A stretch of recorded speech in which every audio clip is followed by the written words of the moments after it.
Well, how we doing? How are we doing on this wonderful day? This is Dr. Gregory Clarke Sr. And I'm Dr. Cheryl Clarke. And as always, make sure you get your copy. Yes, let me put it in between that so I don't cover my face. Get your copy of The Power of the Four A's, the remix. You can simply go to Amazon.com, start typing in The Power of the Four A's, that will populate up, and you can secure your copy today. And once again, we are enjoying ourselves and we're enjoying this time with you as we are manifesting through this motivational call. We won't be too long, but at the same time, we still probably go towards the tail end of our preface.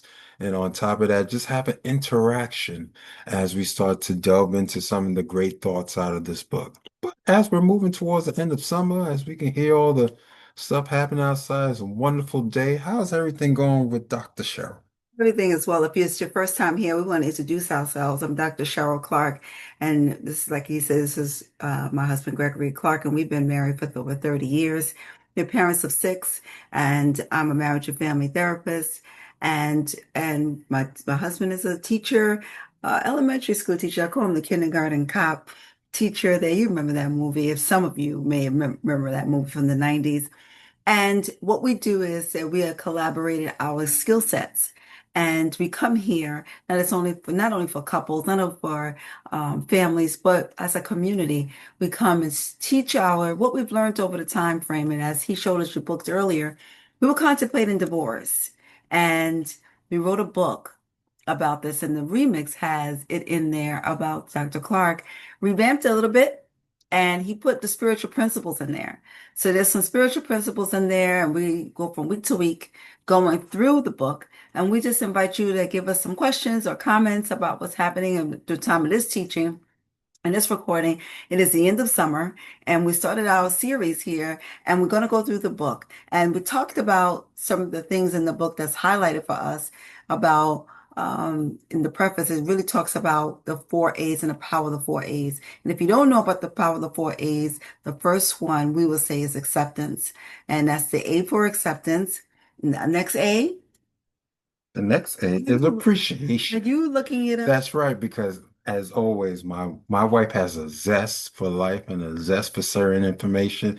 And we was gonna simply just go through each one accordingly. So the very first one, as she just alluded to, is acceptance. And why is acceptance so important? And now appreciation, what's the other one? Affection. Affection, and the last one is agreement. So we're going to be going through those four A's, just a little synopsis of who we are and why you may be the first time here today. So go ahead and share the link. If it's the very first time that you're here, go ahead and tell somebody about us. We affectionately know as the Linguistic Love Doctors, and we want to implore you that this time frame. I would say, Dr. Clark, not many people is getting married either.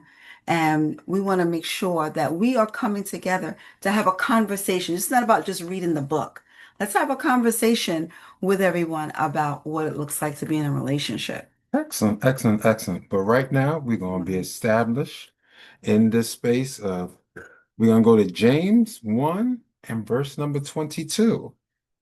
Do not merely listen to the word and so deceive yourselves. Do what it says. And that is James chapter 1 and verse number 22. And one of the things as we're generating this conversation, we can recognize that, as Dr. Cheryl Clarke alluded to, that people are not necessarily getting married, and the statistics are out there where, especially the generations behind Gen X, is they're not getting as married as frequently, or they're waiting much later, or they're waiting in those spaces that maybe they haven't accepted themselves or accepted the possibility of marriage in their respective paths. So, Dr. Shaw, what would you say to that in regards to what is the vibration at this particular time, especially when we think about the millennials and the Gen Zs that are happening around us? Well, before I even go to the Gen Zs and that area, I think a lot of us, if we move back, we don't accept ourselves. And a lot of people are not getting married, or a lot of people are not being in relationships or even having jobs because they don't know themselves. And the self-acceptance is the first key to Oh, anything. but I want to jump over. You said also including them getting employment. Why would you say that? Yeah, because a lot of us, when we were back in the day, when we were having, they call us old. So I'm not old. I'm let's not have a old. No, conversation. no, no. Sit back, let's No, have a I'm not. No, no, no. I'm not. Oh, let's have a conversation. They got it, but we're talking. We're having a conversation here. But I know they're there, but let's have a conversation. The conversation is, I'm over here, Dr. Clark. no, I'm I want to listening. have a conversation with you. I want to have a conversation with you. You already kind of lost me with the old thing because I am not old. Gotcha, gotcha. I'm not old. So what I'm saying is Mhm. that the kids call us the older generation. They Of do. course. And then I'm that's saying what I'm we saying, do. old school. That's what I'm saying. So you may not think that you're old, but it's the older conversation that we're having. So back in the day, we had to go out there and get jobs, but we also had to know who we are confidently to go in there and have an interview with someone. Nowadays, what we're hearing is, and even noticing that parents are taking their children to interviews, right? And there's things that are happening because we need to teach them how to even be with people. Sociality is very big, and accepting yourself for who you are, not understanding there's some things that may have happened to you and along the way, we may not get to know who we are. So you're And saying that some of the younger generations don't really understand or know who they are and not accepting who they are? I don't think it's just the younger generation. I think it's everybody. Not everybody, but if you don't know who you are, like we struggled with who we were in that relationship, self-acceptance in the relationship, accepting yourself in the relationship so you can be with someone.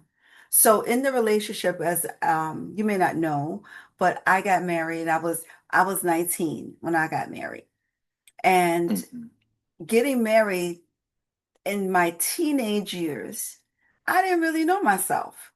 And Mm. accepting myself for who I am at 19, I grew up in the marriage. In actuality, you are a father at what age? What you started being a father at what age? I became a father at 24. Yeah, so becoming a father, accepting yourself, I think it's important for us to understand that there's certain things I shouldn't say, that we learned along the way. And so acceptance, as we know in the book here, and we talked about that scripture you just read, not merely listen to the word, but so you can deceive yourselves, do what it says, and understanding what does it say. But that's a foundational scripture. But self-acceptance is designed for you to accept, to embrace yourself so you can embrace other people. Mhm. Everybody's not going to be like you. Everybody's not going to have the same culture. And we had to learn that in this relationship and out there. Well, I would love to bring it back to, and that's a great point that you made. But something you have me not stuck in, but have me going to rehash and go back to. So as we're seeing that these generations that are behind Gen X are moving, they have been more exposed to the technological prowesses. They didn't really have to go through some of the things that we would consider old school, like going to the library or True. all of the different semblances of how education was presented to us. And so, in those ways that certain things were more, I don't want to say the word easier because then those generations will feel like we're coming for them, but we're not. But in some ways, they had a road that wasn't as arduous as what we had to go to. See, I remember having to go to the 173rd Street Public Library that was in our neighborhood. Or if you had, the local supermarket, the wall bounds or the A&Ps. Yes, I'm dating myself by saying that. And you got the particular encyclic, whatever encyclopedia, regardless if it was Funk and Wagnalls or Britannica or whatever, and you had to piecemeal it together, and that was your way of even having some knowledge in our homes when we used to have those big speaker systems and the big old television consoles and all that other great stuff.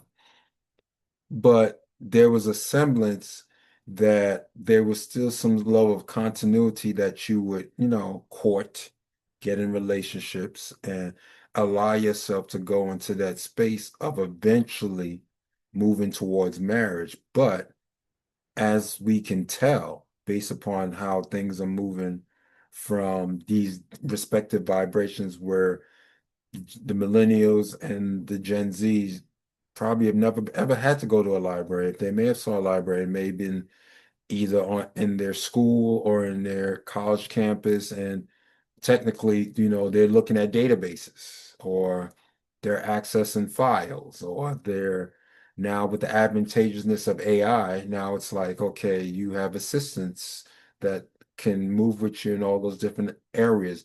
Do you feel that that has hampered their acceptance for themselves and how they move, or has that added more value to their acceptance? I think it added more value for the simple reason of just like think about when your parents, think about your father. Hmm. Did your father think your life was more easier than his? Just think about that would be a yes or no.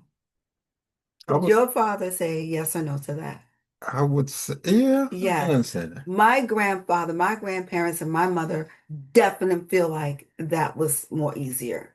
Because if you look at their life, Hmm.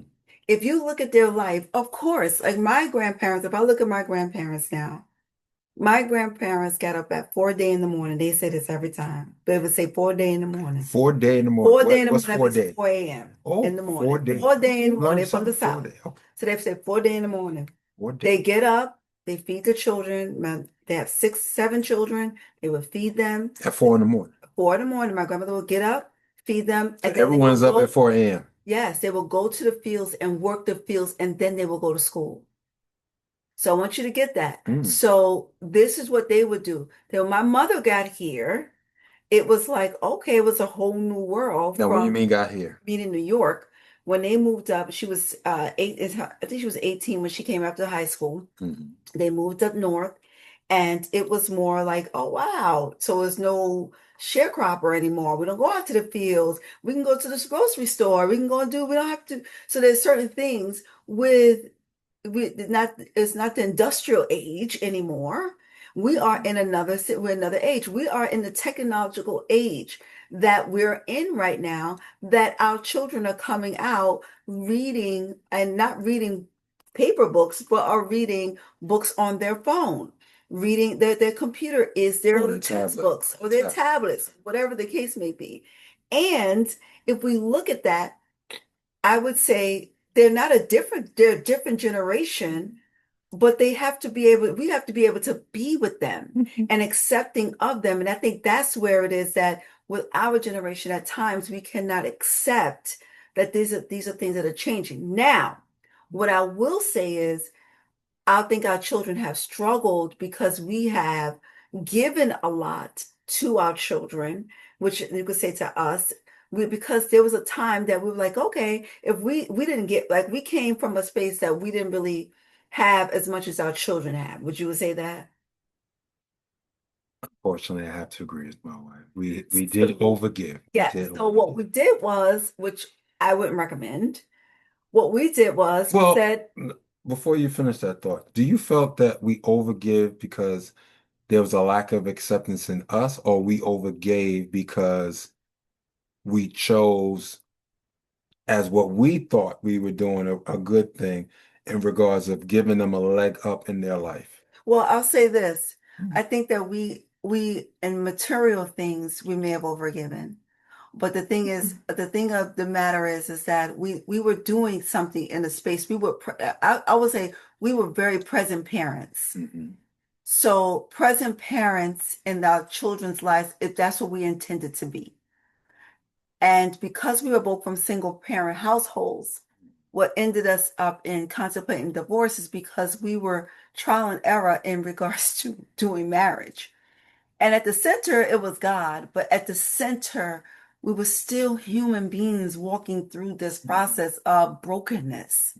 So I think believe that God in the center of it supported our union, and we can go to other married couples to help us navigate this. Okay. And then fast forward, Hmm. we was able to go to therapy to begin to help us with self-acceptance. And in that therapeutic, um, Along with the individually, Lord. yes, along with God, Because some people would make the assumption that, oh, you went to therapy and you went to talking and that removed God out of it.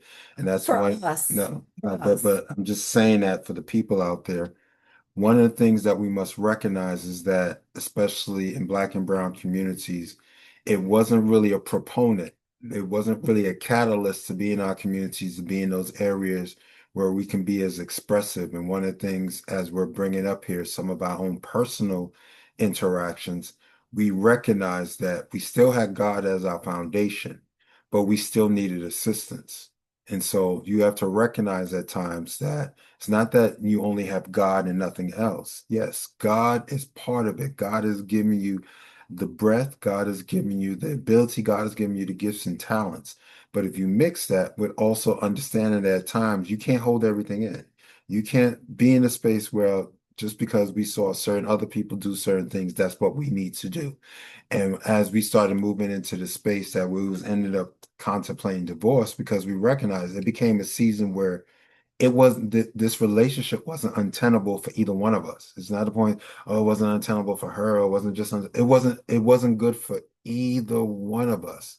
And so as we started to go through those processes of seeking out therapy, dealing with counseling, even dealing with certain things from our own individual perspective. So it's not even a point of finger to say the reason why our marriage was going in a particular way because of what we was doing. No, sometimes it was probably based upon the individual in the relationship and how they were landing or how they were moving or how they were perspective. And then when we had to start doing some of that inward work on our respective selves, then that allowed for our union to come back in a stronger sense because now Wait, what did you just say? You said it was an individual, it wasn't, say that piece again. Yeah, I do. I want you to say that piece again. that it wasn't just necessarily the individual. There were certain things that we had to work on ourselves that we can include in the dynamic as a couple. But say that again. You said it wasn't just the individual, but it was the individual that had to work on the Oh, certain well, things. I was saying, what are you saying there? see, I, wives do that. See, I just wanted wives to know. do that. See, this is. I'm happy. This is not. I'm happy. This is not just some rigid structure. You see how wives do that? Look, see, my wife, I just fellas, I was I following feel you. my pain. Just feel my pain. Following you. Feel my, Now, see, if I wasn't listening to you, I would feel my pain. I'm hearing you. I want to make sure I Feel got you. What's the pain? What's the pain? my I pain. want to, because when this is the part where I'm listening to you. So Mhm. I'm listening to your every word. So I wanted to make sure that Mhm. what people are getting from you is that maybe it was a Freudian slip, you know what I mean? Or maybe you was, I just want clarity around that, but I don't think you meant to say that the individual, right? You said it twice. Well, I may have put it together twice, but basically, even when you're as a couple, and Yeah. even when we talk about the power of the four A's, this book is not necessarily just for couples from the standpoint is as you read this book, you start to recognize where are those areas that as we're focusing on the area of acceptance at this particular juncture in this particular episode, you start to understand that Greg had to start accepting Greg at Yeah. some sort of intrinsic level and start to see what were those things that not so much change, because sometimes, oh, you need to change for this person, change for that. It's not about change, it's about where do you allow yourself to evolve to? And if you start to recognize where you were necessarily at in the beginning, is not where you desire to go as you continue to move through your respective pathway. Then you start to see, says, oh, it's okay to have those different areas where, there was something presented that allowed for augmentation to happen. And one of the things to have a successful marriage or successful relationship or successful interactions with people is that you recognize not everything is rigid. There's no box. And I know Dr. Cheryl Clarke usually tells people, what's your thought about a box? Oh, boxes are for boxes and cans. Oh, not a box, the label. You talk about labels? No, boxes. Because sometimes we can be in a box. Oh, about a box. Mhm. So if you're in a box, that means I feel like you're trapped. You could either, but I say now, your boxes, you can go in a box, but you have control over your lid. You let somebody in that box, or you can let somebody outside. You can buy a boundary, whatever you're going to do there. However, my thing is that is it a healthy box that you're in? Is it a healthy space that you're in? Are you creating that space that you're in? So, like, we have created spaces that we're in, but they weren't healthy. Mhm. And accepting that, accepting of someone being nasty to you. No. You don't have to accept abuse. You don't have to accept emotional Yeah, abuse. You so don't emotional and emotional, mental. mental. You don't have to accept that. Physical abuse we don't condone, so Well, we're not even doing that. neither one. Yeah. Yeah, I don't, Well, actually, can emotional. sometimes be worse. It's about the same because Yeah. when you're looking at abuse, Because abuse is we were abuse. nasty. No, we definitely was nasty to each We other, were and nasty. that's what it was. I saw that growing up. Greg may have not. I don't think you really saw your parents going No. back and forth. I don't think Greg saw that, but Greg learned it from me. He's like, "Oh, so you're going to hit below the belt? I'm going to hit below the belt." Hmm. So he learned that. He actually learned stonewalling, and stonewalling is a thing where you just push someone. And one thing I do say is that my husband, before he became my husband, was, and he's still a very kind individual. However, when you are in a space of not understanding what you have, I was very young Mm. and we started dating, I was 15. So there was pieces of me, and I wrote a book about my memoir of this that was broken. Mm. There was pieces of me that um I can say that I came into this relationship with him that Greg was the first person that saw me. Well, second person that saw me. Romantically, he was the first person that actually saw me. My grandfather was the first person that actually saw me. And when I mean see me, is accepting me for who I was. And so for you to accept someone for who they are, and then later on use that against them of who I was. So when I was very early on, I was the loud mouth. I was, I, you know, I was loud. It didn't matter. But then as we get older, that became something that he brought up in therapy, that Mm. he wasn't accepting of that anymore. And I'm like, wait a minute. It was like, okay. And then I was like, I can't accept your sarcasm anymore. And then it was like, it just became more and more Became exacerbated. nitpicking. Yeah. Became nitpicking. It was like you Yeah. start to recognize it's not so much because Cheryl's a loud person. She's going to be loud to the day she dies. Cheryl's just a loud person. I don't know, because of the family dynamic, upbringing, we can do with nature, nurturing, all the other good stuff, environment. You can say all the other great physiological or psychological spaces that you can attest to or astute to.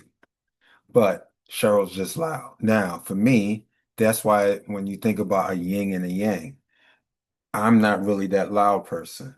I can get loud.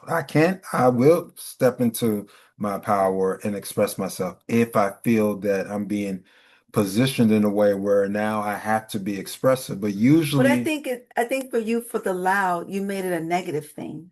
well, no, no, during that time That's frame. what it was.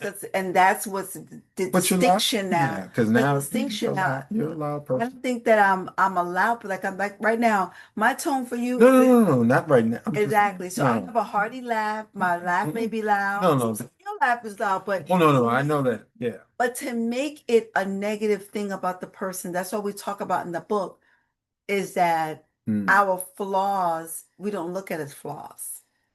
No, We it's things look that we're as working on. Yeah, characteristics things of that we're us working on. who we make wrong about each No other. weaknesses. And that's where sometimes not sometimes, that's where you have to allow yourself to be more student. When you're in a relationship, you have to recognize even if you're shoring up those things that maybe your partner may not be strong in, you're not looking at your partner as being weak in those areas. That's just you have an added strength that you're bringing to the table as a part of the relationship. In the same way that I know there's certain things that my wife does, that she brings that added strength that I would minimize myself. And it's not so much that I'm giving away my power. I'm recognizing, no, she got this. This is her wheelhouse. And at times when you can accept that, and respect that. And I try to say, sometimes we can be caught up in old, this is where I would consider old, or I would say, let me take the word old back. Certain cultural dispensations that have been presented, and you start to recognize, technically a relationship is a partnership. It is a partnership. It takes two people who have decided to come together to create that particular entity, regardless of whatever the Clarks have done. And as I'm starting to even get reaffirmed with my family members and certain, get myself into that particular cluster, I still, when I decided in 1990 to start dating her, and then in 1995 when we got married, and same way with her when she brought whatever, it was Young, Graham, Fillmore, whatever. Okay, that's great. That is not so much baggage, but that is what the environments that were germinated to. But now when we decided to come together, it's not that I can say, okay, everything I did in the Clark household or anything that I may have seen my mother do or any of the machinations of my father, that's exactly what we're going to do. No, that won't work in the same way. And I would say part of that from a cultural standpoint was part of some of the clashes that we were having in the beginning because we were still melding the fact of what were we creating. And sometimes we had those influences of saying, well, this is what we did in my house, or if I may have said the same thing, and then we started to recognize that wasn't necessarily correct either. Because even though you have those influences, okay, how is it that you are learning the individual that you have said and made a statement and accepted to build a life with? Or are you going to position yourselves, well, I expect her to be like my mother. No, I don't want her to be my mother. I didn't want her. I didn't desire that. And the reason why I'm moving that, backing up with that word want, I didn't desire her to be my mother. I don't need, I didn't desire to marry my mother. She may have characteristics, she may have certain things that may have had me attract myself to her to accept her, but you have to recognize, don't look at your partner from the space of, oh, they're weak in this, or they're small in that, and they not strong in this and this and that. Third. If you emphasize their strengths, if you emphasize strengths, Mhm. then you start to see that even those things that they're not so strong in, maybe that's what you're called to come and Supporting. support them. So let's read this paragraph here. The section, and we're on X1, which is 11 in the prefix. This section is designed, acceptance. This section is designed to teach couples the concept of acceptance, helping you embrace both your spouse and yourself. We have flaws, but this book will train you to see past those flaws and recognize the character God has placed in each of us. This shift in perspective from focusing on imperfections to recognizing strengths is crucial for a meaningful and fulfilling relationship. Research suggests techniques that help couples embrace and accept this truth, which is the only way to have a meaningful and fulfilling relationship. So today we tipped a little bit into what acceptance is going to be about. And we are not perfect, Mhm. but we're imperfectly perfect for each other. That's what we say. And the opportunity for us to see that this opportunity for you to be in the relationship, it takes other people to be a part of that. So this is why we created this community. We created this community because as we support each other in our relationship, we would like to support you. Now, the foundation of what we see the perspective is we're God-centered, firstly. Secondly, we come with the aspects of what we have gained across the time frame of our personal experience and some stats that we have learned across the way, some psychological stats, some theological stats, some educational stats that we have learned across along the way that we've been doing this thing for 30 years plus.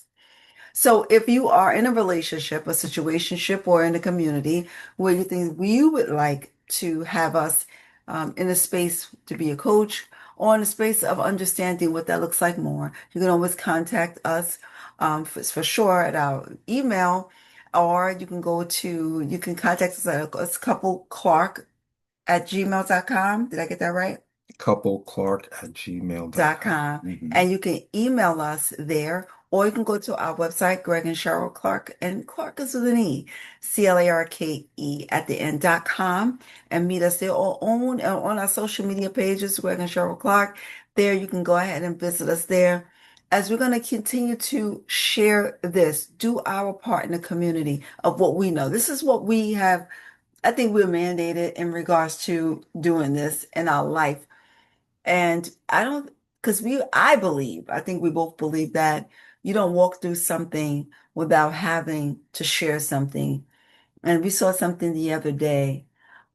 People were going through some things, and this couple was watching a documentary, and this community was walking through something. And, he said, you know, my son, he was an engineer. He said, my son was going to school and he was knowing some things. And he's like, you know what? I don't like science class anymore.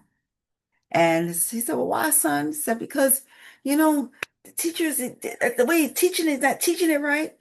His father was an engineer. His mother was a chemist. He said, well, let's get together and start doing a STEM program. And that's what it looks like. And now today they have a STEM program in their own community. And they did it because they were frustrated with something. They didn't sit on their hands. So what Clark and I are doing, and I call him affectionately Clark, what we're doing is we're starting here. We're starting with ourselves. We're starting with this book. And we're going to move towards understanding that sometimes it may not look like something, but if you're frustrated in something, you're moving to something and you may not understand, you can connect with us. Dr. Clark? Well, that's a great way to sew up this particular episode, acceptance. We gave you a little tease. We haven't gotten to the meat and potatoes of it, and next week we'll probably give you the same way the tease of affection. And the reason why each one of the four A's is respectful and Yeah. powerful on its own. So it's not something like I mean, go through the other three. No, you need to come back next time. Make sure you Well, follow we us. invite you to come back Yes, next right. time. You need to come back the next time. We And if invite you to you come if back. if you follow us on the respective social media patterns, definitely follow us on our YouTube channel, which is Greg and Cheryl Clarke as well. And so if you're on YouTube, where eventually this will probably be uploaded towards, then you will have the opportunity. Maybe you were supposed to be with us right now. And if you wasn't there, that's fine. But at the same time, you'll be able to hear this wisdom and hear our thoughts being thoroughly shared. So once again, I am Dr. Gregory Clark Sr. I'm Dr. Cheryl Clark. Until next time, have a great and Peace. blessed night.